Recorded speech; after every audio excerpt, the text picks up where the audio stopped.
Alright, we are back to continue our video series on intelligence, cognition, language, and all those higher order cognitive functions. Now we're going to pick up where we left off by talking about decision making. In the previous video we looked at several different types of problem solving, but they all had something in common. You don't have the solution or answer to your situation, so you're trying to find a way to get that answer, that solution. Decision making is a unique type of problem solving because you know the solutions. You just simply must identify which one is best for you. For example, if I ask you, are you going to take a summer class? There are only two options. Yes, you do, or no, you don't. Even if you stall with a maybe, ultimately there is only two answers to that decision. And so, unlike the previous ones where I don't know what the answer might be, decision making, it's laid out in front of you, at least in theory, and you must choose which one is appropriate. Now, in everyday life, which is where we make decisions, most of you are familiar with the common models of doing so. There's the compensatory model, and you might not call it that, but you've probably heard of making a pro and con list. There's the representative heuristic, which you might also not use, but that just means you use previous examples in your life. So if I ask you, are you going to take a summer class, you may say, well, I took one last year and I liked it, so yeah, probably. Or you might say, no, I took it, I didn't like it, it wasn't any fun, I'm not going to do that again. So I bring up decision making now because I'm going to show you some common issues, some common difficulties we have as humans in making good decisions, not based necessarily on your intelligence, but on just the way our brain is wired and the way we basically absorb and retain and use the information. We'll start first with the two systems of reasoning, System 1 and System 2.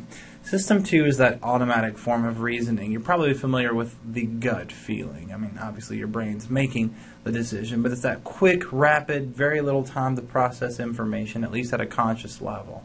It's very different from the System 2 or controlled type of reasoning, whereas you have to make a decision, and instead of having a gut reaction, you take the time to get information, to analyze it, to think critically about it.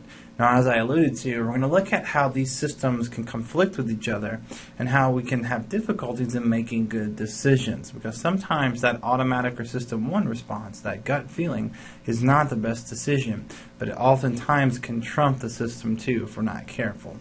So let's move through this list, and hopefully as we go through it, you will start to see maybe some issues you have. I certainly did when I learned it. You start to see some ways that you think that maybe gets us into trouble, and maybe things we can do a little bit better. Especially as we get to the end of this video, when you'll see there are ways people can use these weaknesses to manipulate us. The first example is confirmation bias. This is a problem we all deal with on a daily basis, and it just means that when you are going to find information for a decision, instead of getting all the evidence or all the information, it turns out you already made up your mind before you started looking for evidence. And so you only go and find the pieces or the people that support what you already want to do. We ignore any information that contradicts what we had really wanted to be the answer. So if you have a friend comes up to you and says, should I date this guy? You might say, no, I don't think you should. I don't think it'll work out for you guys. And your friend responds, shut up, what do you know? Well, why are they mad at you? They wanted your opinion, right? Well, no, they didn't want your opinion. They wanted you to confirm what they already wanted to believe, right? That's confirmation bias, and we do this in all walks of life. Politics are a great example, right? Some man or woman comes on TV and talks about issues that you already agree with. You will listen to that person all day long. If someone comes on TV or the radio that you disagree with, you'll just turn it off, right? We can't bear to listen to what we already don't believe. Second on our list is the hindsight bias. This is when an event happens and we overestimate our ability to predict it. So a good example is, we've got Super Bowl, we've got World Series, pick your favorite sporting event. We'll go through an entire season and then a team will win. Let's say whatever, football or baseball, or pick a sport, team wins, World Cup. And so the game's over, the event's over, the season's over, and after that victory happens, we say to ourselves, yeah, I knew they were going to win. I mean, I knew it all along. Look at their stats. All year they were looking this way, they were playing this way all season. It was just obvious they were going to win. Was it? Did you record yourself saying that 6 months ago? Instead, what we do is, after the event happens, then we start talking as if we could predict it. Now, those might be silly examples, sports, things that we do for fun, but there's some serious implications for all of these. For example, we hear about some horrible crime. Maybe a teenager kills another teenager at school. It's terrible, it's scary, it's something that we want to investigate. And so we start looking into this person's life, and we start seeing some problems they had at school or some problems they had at home. We look at some of the things they wrote in their notebooks or some of the shows or music they listened to, and we say to ourselves, look, it was so obvious. Why didn't anybody do anything? It was obvious this kid had problems. What's obvious to you because it's already happened? You're looking backwards at something that has already existed, so it's easy to feel like we could see where things were going, when in reality the world is far more complicated than that.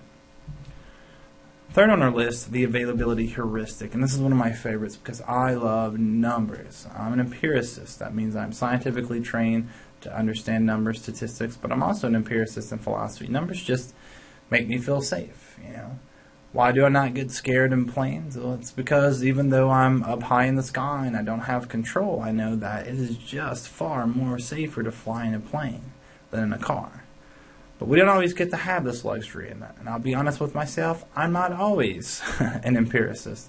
And that's because part of the way we're wired. We have difficulty truly grasping probability.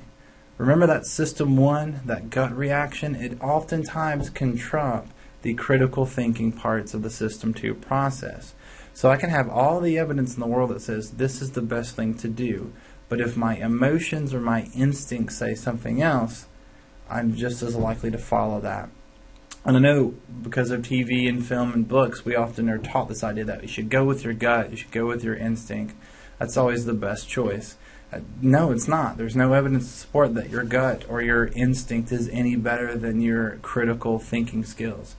In fact, that's something that teachers mistakenly teach some students. In fact, I grew up hearing that. They said if you do a multiple choice test, you should just go with your first choice.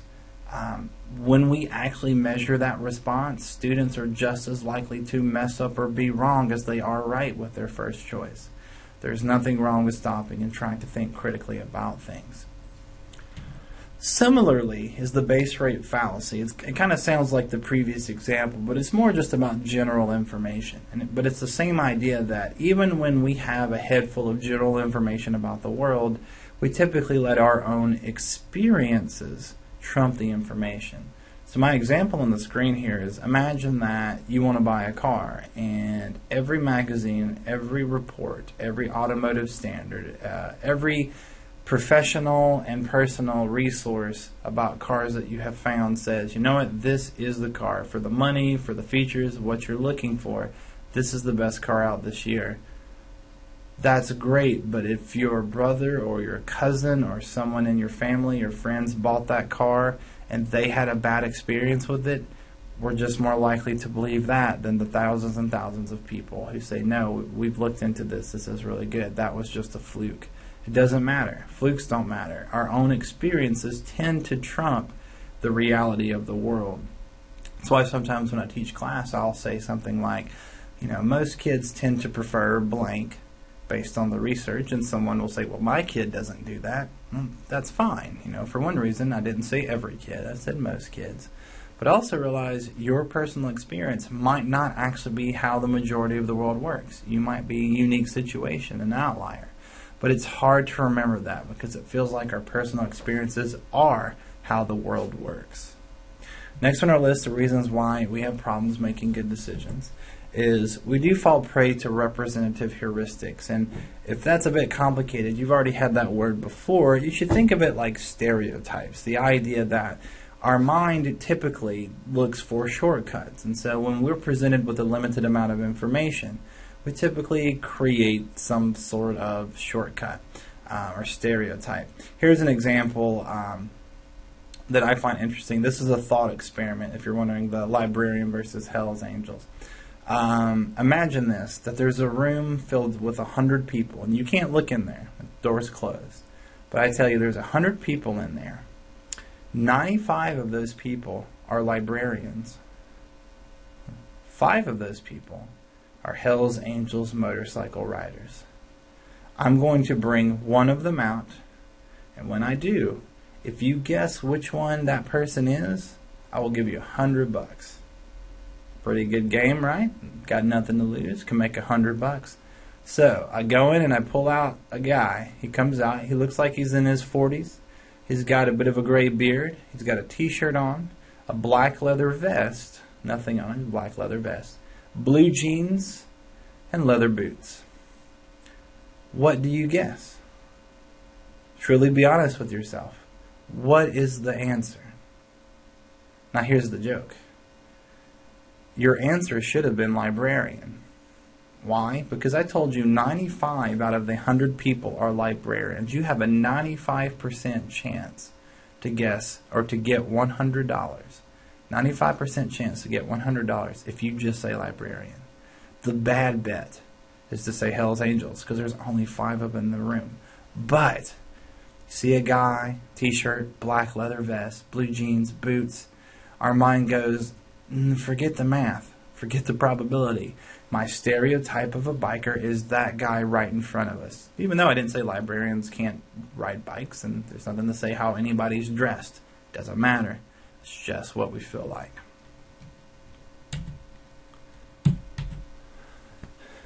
Continuing our list of problems with decision making, this is something I actually taught you in Chapter 1 video series, but it's a good refresher. And that is, correlations are two variables that are related. Two things that happen in the same sphere, the same influence, happen at the same time. But the problem with correlations is sometimes we find things that show up together and we assume one causes the other. When I was a kid, I used to hear people say if you eat a lot of chocolate, it causes acne and puberty. That's absolutely untrue. Unless you're smearing chocolate all over your face, that's not how acne works. That's not how our pores work.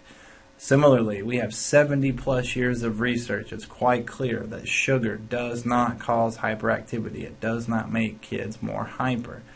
But you have parents who give kids candy and they start running all over the place, and parents will say you're wrong, even though, again, no evidence, there never has been, because we see what looks like hyper behavior. We assume it's the sugar in the candy. Now, I can think of a lot of reasons kids would be more hyper with candy. For example, some chocolate has caffeine. Also, since most parents don't give kids candy whenever they want, candy's kind of a luxury, kind of a surprise, and anytime we get that surprise that we want, we get more excited. Heck, if Halloween is near, then think about the times when you have that giant bowl of candy. You know, of course we're going to go crazy. We're going to be super excited. All right, watch as those kids eat candy. They will tend to slow down because sugar is more likely to slow us down, especially the more that we eat. So be careful just because two things show up together. Now I'm giving kind of silly examples, but again, all of these have real-world implications. Let's go back to that scary case of a kid who shot another kid at school. Terrible, horrifying. We want to find the answer. We want to find the solution. Well, let's say we start looking at school shooting cases. We start looking at cases in the last 10 years, and we try to find what do these kids who have killed someone have in common. They listen to this type of music, they play these games, they wear these clothes, they eat this food, they have these parents. And so we start trying to find the correlations. And so you might say, aha, all of the kids who killed someone in school all listen to this band. Okay, fine. You found a correlation, but it doesn't prove causations. And the danger is if we spend our time, our money, our resources on stopping or pursuing or doing something with this music, what if you're wrong? What if we wasted all that energy on a thing that wasn't causing something to happen? Well, the problem still exists, the problem still can happen, and we don't have anything to show for it. So, got to be careful about those correlations.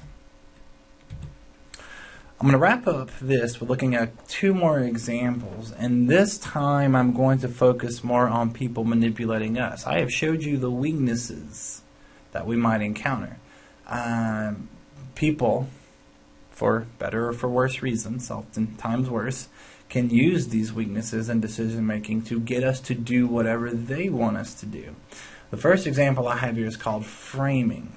And that is when you present the information as if you're helping someone to make a decision, but instead you're presenting it in a way to manipulate people. If you want an example of this, and not to be too political, but a classic example is really any political commercial. It doesn't matter what side of the political spectrum we're talking about. If you've seen these 30 to 60 second commercials on TV, they're pretty much all the same. The first half of the commercial has scary music, sometimes black and white, big white words on the screen with someone in a low voice saying, this candidate, hates kids. It voted not to feed them. Some pretty broad, scary claims. And then, second half of the commercial, you see that there's your candidate. Now we're in color. They're wearing a flag pin on their chest. Maybe he or she is standing with their family. Vote for me. Look how things are better.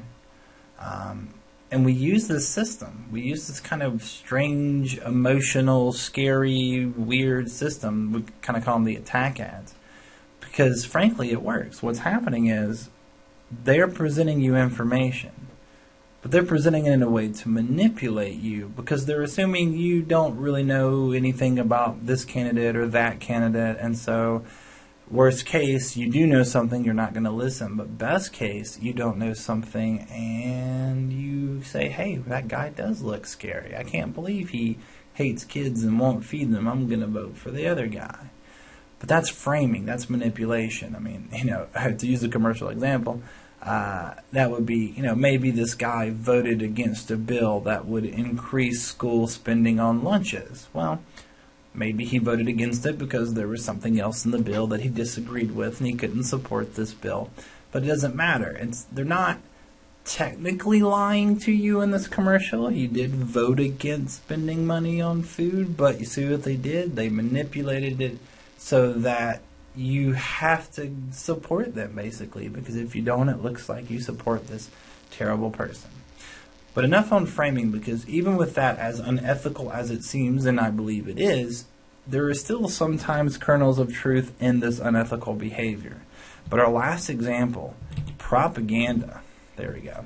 Our last example, propaganda, is just different because unlike framing, I'm not going to bother with any information. I'm just going to go for your emotions. I'm just going to go to get you to do what I want you to do without presenting real information. And we use propaganda today, and it's not just a political thing, though often that's what we think of when we think of propaganda. That can be anything from framed commercials that begin to just completely ignore all info and just try to go for emotions, make you laugh, make you cry, make you scared. So what I'm going to do is I'm going to give you the 4 most common types of propaganda, and we'll end this video on that. And with each example, I'm going to use a classic poster from World War II because it was sort of the dawn of the new media of propaganda with film and literature, and we here in America use it just as much as Nazi Germany and all countries throughout the Axis and Allies powers. So this is something that we've all played with and we've all utilized. I also try to toss in some modern examples because I don't want you to think this is simply a thing about war. But remember, the key of all of this is don't worry about information or education. Just manipulate them with their emotions so that they will behave in the way you want them to. My first example is attack on home. So it's possible we can get people to do what we want them to do if we make them feel like their home, their family are threatened. Now here's a classic poster that pretty much sums it up. There's a war in another country, but if you don't support the war effort, look, your home, your family will die, will be destroyed. And we still hear this language today anytime there's military conflict, right? That if you don't support this specific thing, you are allowing terrorists to come in and kill us. Again, that's very loaded language.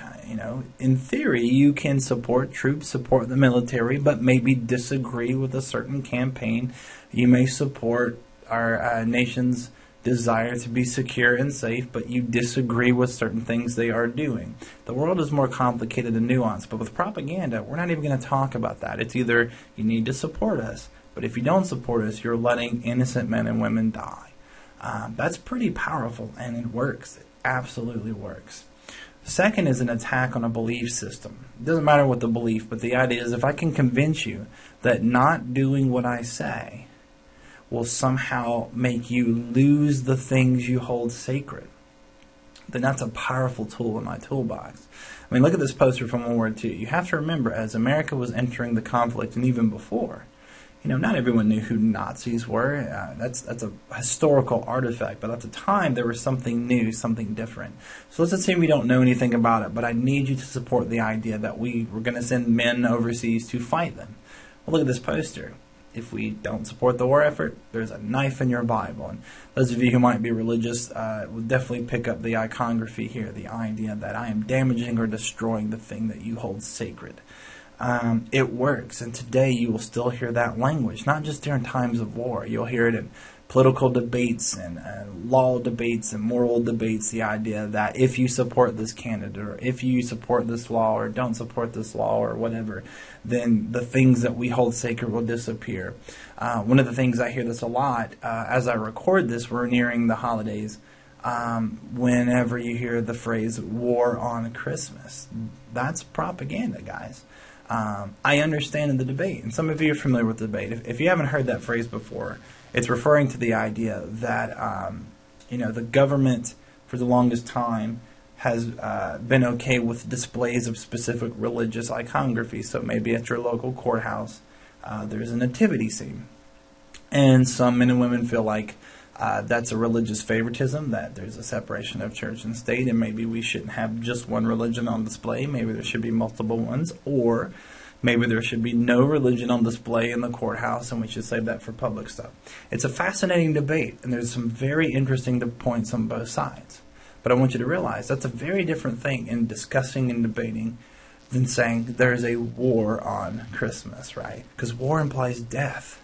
It implies men and women sacrificing their lives in places that are sometimes far away for reasons that are sometimes hard to fathom. I mean, it's a very complex and serious issue. And so when we throw the word war around, that sounds like loaded language, right? That could be propaganda.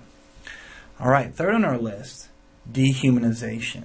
Sometimes we can convince people to do things by simply convincing them the other side are animals. They're not human. They're less than human.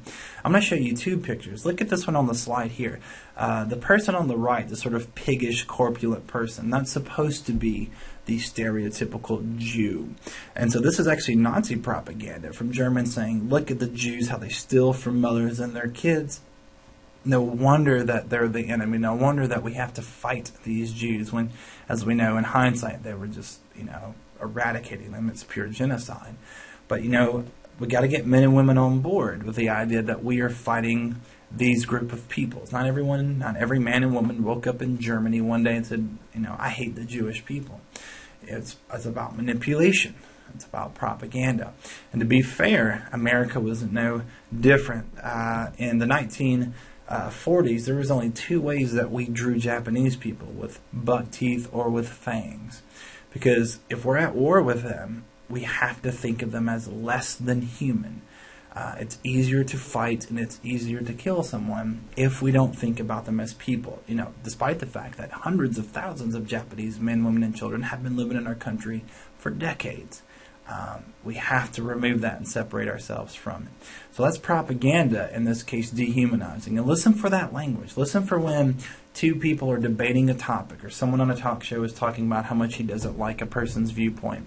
And listen if that talk starts to devolve into how much they don't like that person and what that person did in his and her life. Again, it has nothing to do with the debate at hand.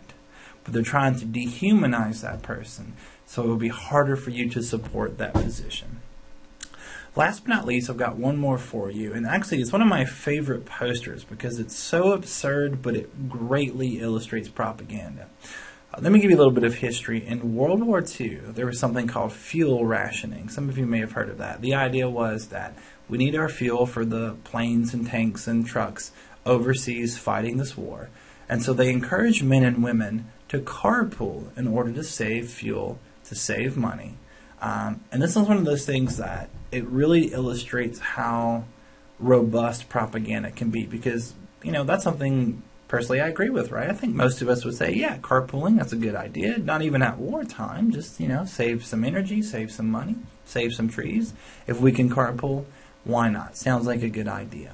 But the point of propaganda is I don't have time to teach you or explain to you why this is a good thing. I've just got to flat out emotionally manipulate you to do it. And so in World War II, they want people to carpool. So did they educate people on that? Probably, but that's not what this is. Here's the poster. When you ride alone, you ride with Hitler. Think about that. They've said if you're not carpooling, you're a Nazi.